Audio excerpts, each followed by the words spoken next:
মা কালীর মূর্তি তৈরির ভিডিও এটা।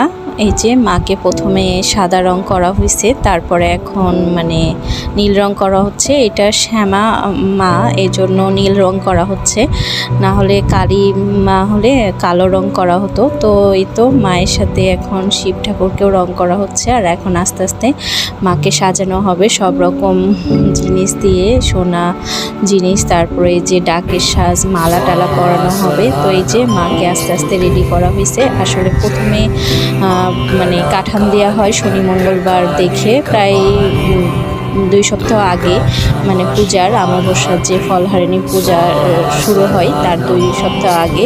তারপরে কাঠাম দেওয়ার পরে হচ্ছে মানে যেদিন পূজা হয় সেদিন ফুল রেডি করা হয়। তার আগে একটু একটু করে মাটি টাটি দিয়ে মাকে তৈরি করা হয়। এখন এই যে মাকে বরণ করে নেওয়া হচ্ছে। সন্ধ্যার দিকে মাকে থানে তোলা হয়, ঠাকুরমশাই মাকে বরণ করছে।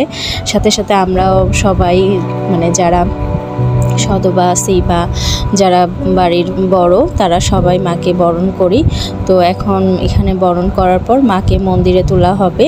আর আমাদের বাড়ির পূজাটা মানে এই পূজা মা প্রায় 100 বছর আগের, মানে কত দিনের এখনও কেউ বলতে পারে না, কিন্তু প্রায় 100 বছর মানে হয়ে গেছে, তারও বেশি।